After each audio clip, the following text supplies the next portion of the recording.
Hello, hello. If the voice is clear, once tell me please, so that we can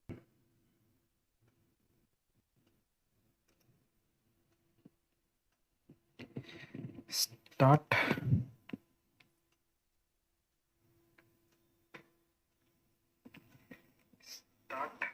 Okay, voice is clear. Some technical glitch, we couldn't complete the last class. So let's continue that only. Okay, welcome back. The last lecture that was going on, due to some technical glitch, I had to finish it early.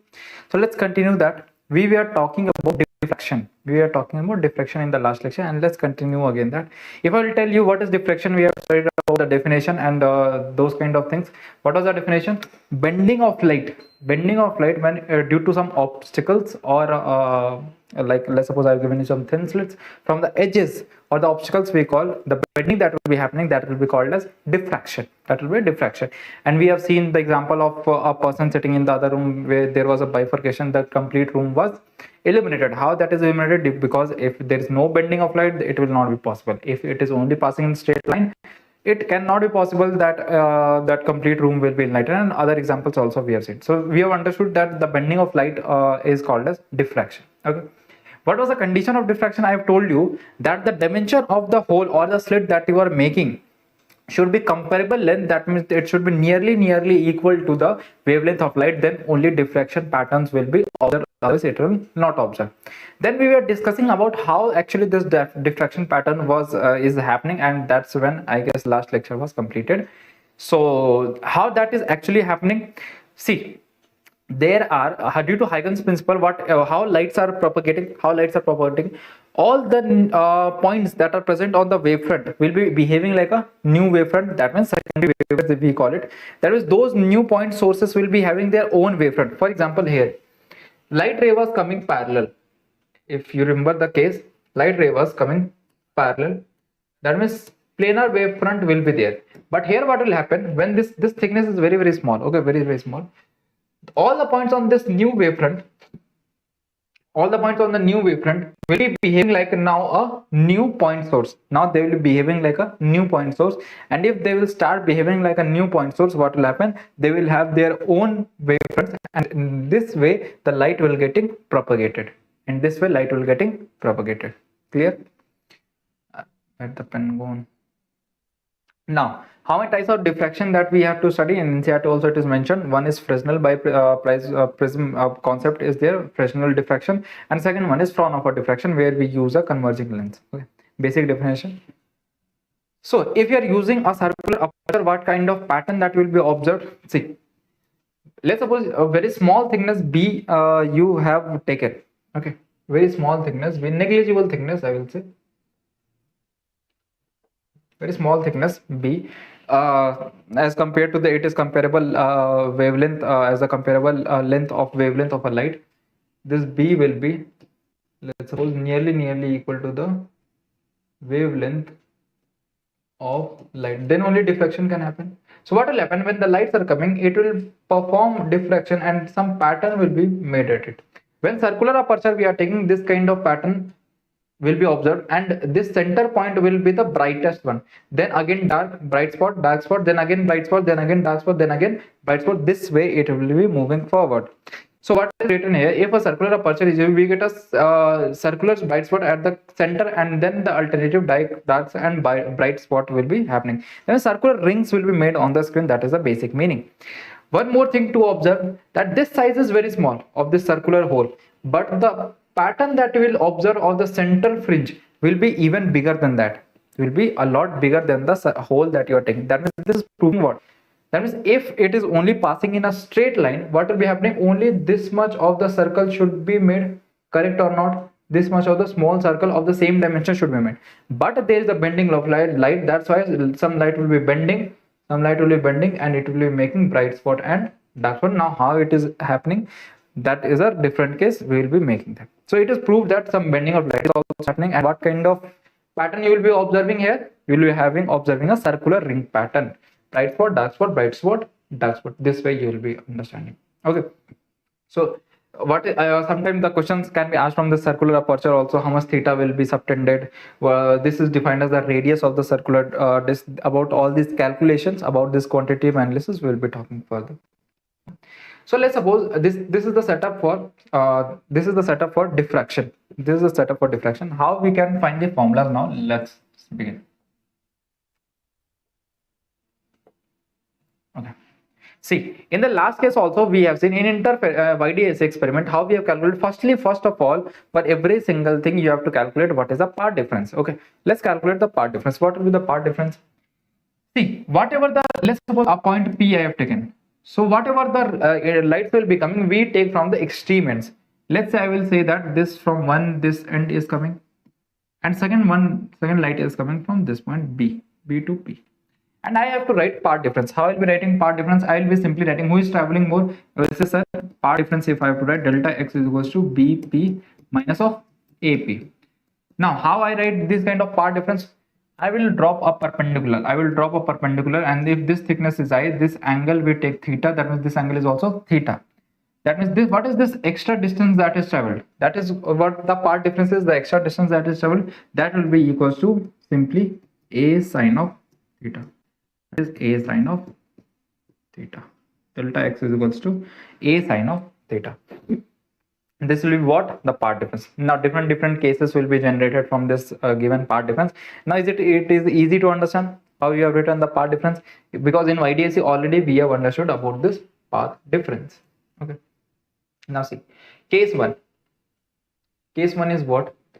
Case 1, if the part difference between the extreme waves is equals to lambda by 2. If the part difference between this extreme wave, extreme waves that are coming from here, one wave is coming from A, one wave is from the extreme point B, it is coming. If in case the part difference is equals to lambda, if the part difference is equals to lambda, what you can write? Just you have seen that a sine of theta, that is part difference that in general you have created, and if that is equals to lambda, that is equals to lambda. So what you can say about sine of theta? Sine of theta can be called as lambda by a. Sine theta can be written as lambda by a, correct? Then what you will be doing? See what kind of pattern will be observed here. Here it is a converging lens because it is a front of a diffraction. There will be a central maximum, correct? There will be a central maximum. At central maximum, part difference will be 0. Then there will be first minima, and on the other side also there will be first minima. Now we are interested in the first minima that I want to calculate. Okay. See, in general, theta, I am telling you that you have to remember, because most of the questions that in diffraction is asked from the minima positions only. Okay, in minima positions only. So in general, what we call sine of theta is equals to n lambda by a. This is the sine theta. This is for minima. This is for minimum. Okay. For example, let's see what are the other things that you have to calculate. Sine theta will be equals to lambda by a. If I will ask you, tell me what will be the position, what will be this theta position of first minima. Let's suppose this is y. This is y. Then how you can define tan of theta? Tan of theta, how you will be defining? You will be saying, sir, tan of theta in this triangle, tan of theta is equals to y divided by the capital D. Capital D. And already for first minima, you have defined sine theta. Sine theta is equals to how much? Sine theta is equals to lambda by a. Sine theta is equals to lambda by a. That means, can I say this can be also written as theta? This can also be written as tan of theta, because theta are small, we are assuming already. So tan theta is equals to, it can be written as lambda by a. So what I can write about y? Y can be written as d lambda by a. Y can be written as d lambda by a. Now what are the important points that you have to understand? Let's suppose someone asks you, tell me what is the fringe width. What it now, this time fringe width also will not be same. I am telling you. Okay, intensity is also not be same, because most of the light are passing from the central portion only. Central maxima is the brightest spot in diffraction. So maximum light are passing from these two, between these 2 points. This is the central maxima range. Okay, this is the central part. So I can say, if someone asks me, tell me what is fringe width, central fringe width, not fringe width, central fringe width. If someone is asking me, the central fringe width, what I will say? I will say, sir, it is nothing but 2y. Nothing but central fringe width will be equals to 2y. 2y, how I can write? 2 times of y already I have calculated, 2d lambda by a. This will be the central fringe width. I will say, always remember. Okay, I always remember. And if someone asks you, tell me what is central angular fringe width. Angular fringe width is calculated in terms of angle. So I can say this is the angle theta again. So can you say angular fringe width will be simply equals to 2 theta? Will be simply equals to 2 theta. And what is theta? So I can write 2 times of theta. Theta is equals to how much?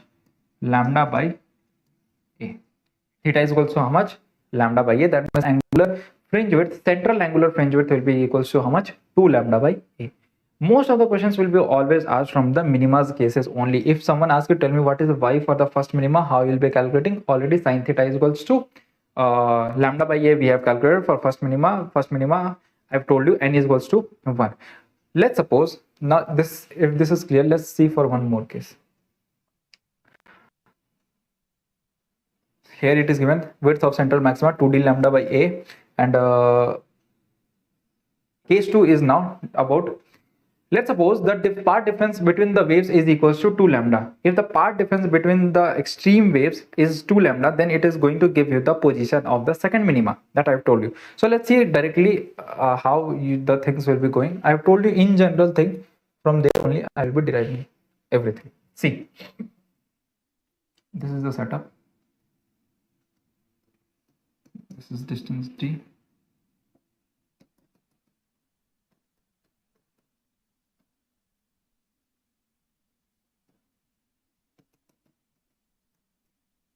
See, what you can write, sine theta in general is equals to n lambda by a. Now we want the position of second minima. Tell me the position for second minima.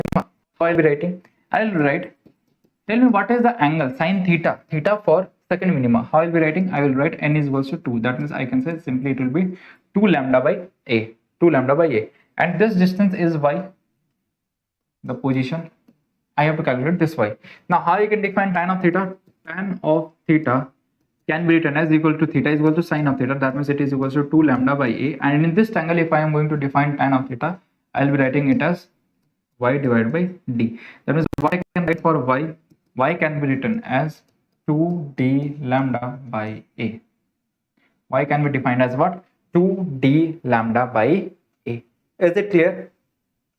Same way, if I will ask you, tell me the complete fringe width. Complete fringe width, if I will ask you, last case, what was the fringe width? 2d lambda by a. This case, can I say first minimum was occurring at what distance? D lambda by a. So can I say fringe width is what? Distance between two successive minimas or two successive maximas. Tell me what is the difference between these two successive minimas. One is 2d lambda by a, second one is d lambda by a. The difference will be coming d lambda by a. Central fringe width was 2d lambda by a, and the other fringe width is decreased by, it is decreased by distance of d lambda by a. That means fringe width is not constant. Remember this thing. Okay. Anyways, I have told you how to write sine of theta for second minima also, and I have told you how to find the position also. You can calculate for everything. Let's suppose nth minima you have to calculate. Nth minima, if you have to calculate, how will be writing? In general, everything I am telling you. Sine theta will be written as n lambda by a.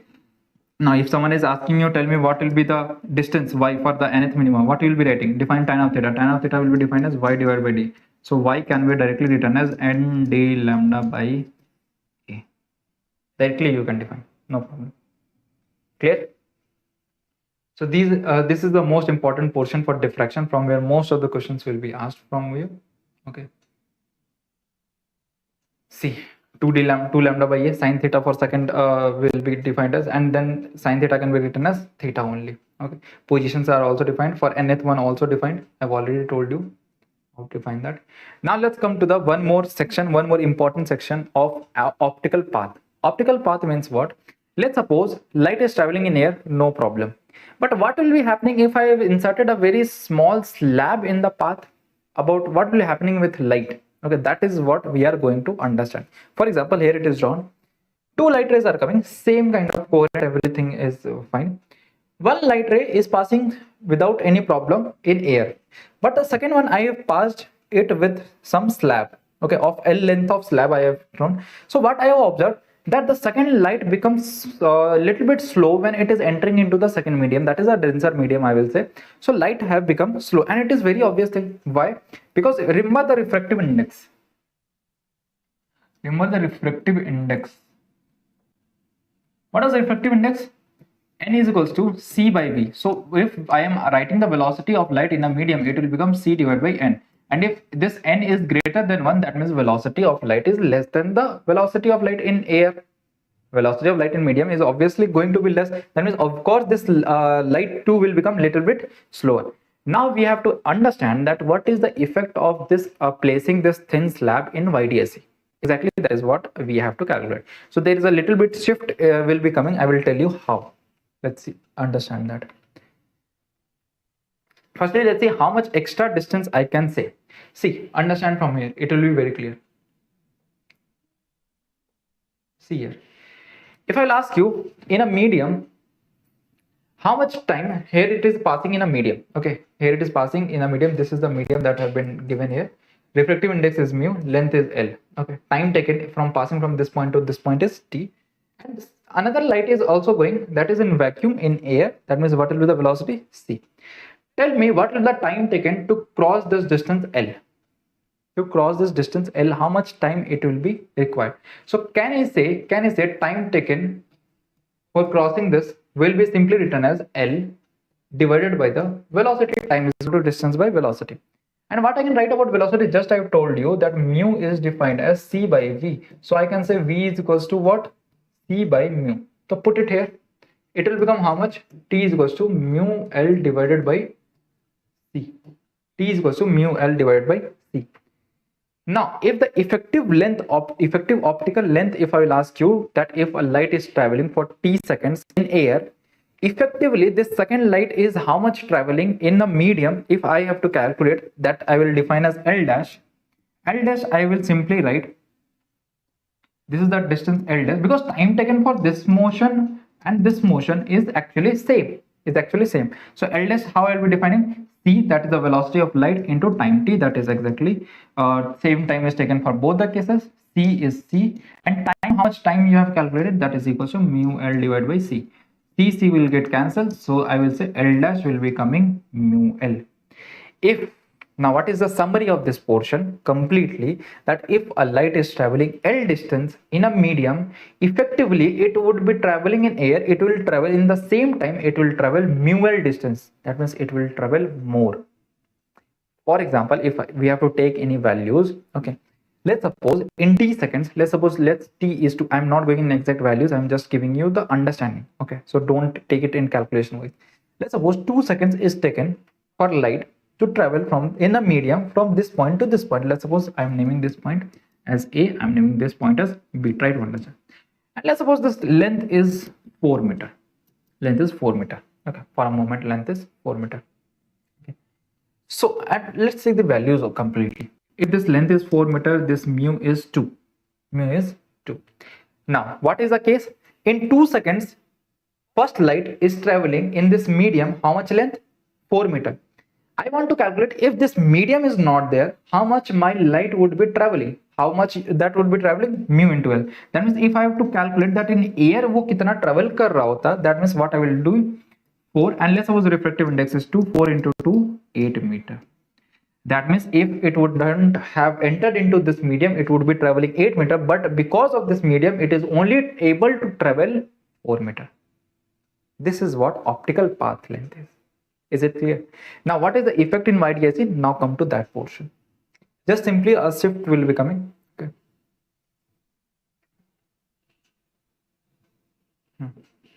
This will be the extra path that we always used to write is mu into L. So if someone asks you what is the path difference, what is path difference? Distance difference between the distance level. I will be saying who is traveling more? L dash is actually traveling more effectively. L dash is the more the distance. So simply it will be written as L dash minus L. What is L dash? It is mu into L minus of L. Then we take L common. This will be the path difference that you can write. This is the simply path difference. And if someone asks you phase difference, what will be the phase difference? Phase difference is, from a lot of time you are been knowing that it is equal to k delta x. How you write k delta x? It is equal to 2 pi by lambda into delta x. Clear? Now let's see the effect in YDC. Here, let's suppose what is happening. A slab you have placed in front of S1 slit and S2 is normal. Okay, S2 is normal. Now, how you will be writing the effect? Can you space? Let's understand here simply. अब समझना what I am trying to tell you. Normal setup, normal YDC setup, all the derivations are going to be same. Fine. I have placed a slab here of thickness T and refractive index mu. In general, I am talking about. What is the first thing we always write? Path difference at any point. Let's suppose light is coming from here, light is coming from here. Okay. So what I will writing path difference at point P. What I am going to write? Path difference at point P. Understand? Path difference, I will simply say, sir, S2P is traveling more. So I will write S2P minus S1P. I will write what? S2P minus of S1P. And that is equals to how much I can say? S2P minus S1P. If I have to take the path difference, what I have told you, drop a perpendicular. Dropping a perpendicular, that means can I say this is the extra distance that is traveled? Correct? This is the normal way. But what I will be doing, I will be writing it little bit different way. S1P. I will be writing it a little bit different way. See how I am writing. S1P I am writing. I will be writing S1P, that is the complete length. Subtract. I will subtract this length T. I will write subtract this length T. Because the effective length I want to write, it is not actually, I should write here it as S1 dash P. S1 dash P, because S1P is the length that is looking in air. But you know that when light enters into a medium, it is actually traveling more distance. So I have to write the actual more distance. S1 dash P I should write there. And then S1 dash P, how I will be writing? I will write S1P, that is the normal geometrical length. I will subtract this T. I will subtract this T. And at the place of T, eventually, effectively, how much I am traveling? Like in last example, I've told you the length was of the medium was 4 meter. But actually in air, how much that was traveling? In air, if I have to write, it was traveling 8 meter. I have just did what? Mu into F. So here also I have to write plus. I will subtract this thickness and I will write at the place of it mu into T. Clear? Now, further how this equation will be looking like? It will be looking like S2P minus S1P. And here it will become plus T minus of mu T. Correct? Now what is S2P minus S1P? Already you know this is equals to D sine of theta. And here it will be take T common. Here it will be 1 minus mu. That is the path difference.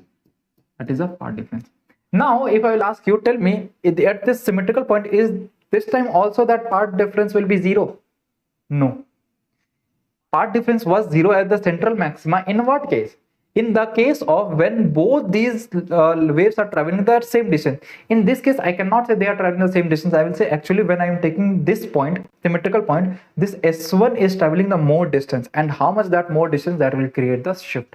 So let's suppose my central maxima is shifted by some distance. Now it is not lying here because here it will not be there. It is traveling more distance. So let's suppose here, or let's suppose here only, this will be my central maximum point. I want to see that what is this y, or I will name this as shift. Shift from where? From the actual center point. Conventionally our central maximum was lying here, but now it is shifted by some distance and I want to calculate that shift.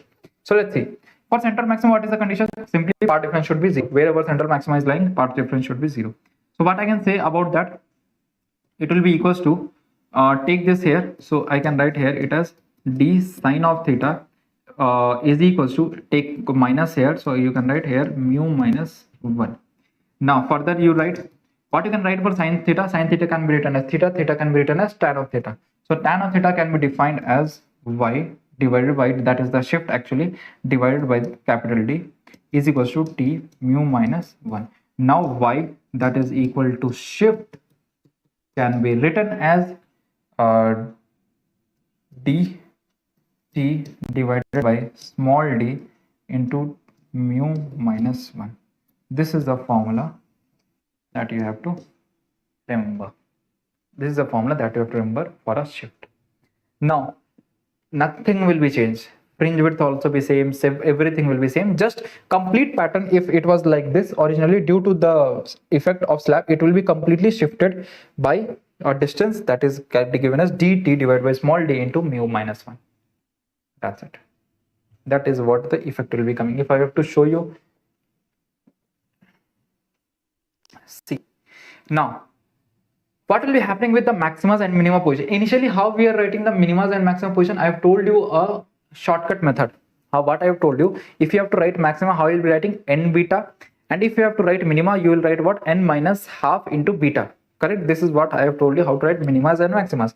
Now, due to the effect of this, how you will be writing maxima or bright spot? This is for maxima. I'll be writing, you'll be writing still n beta, that is correct. With that, you'll be writing the shift as well.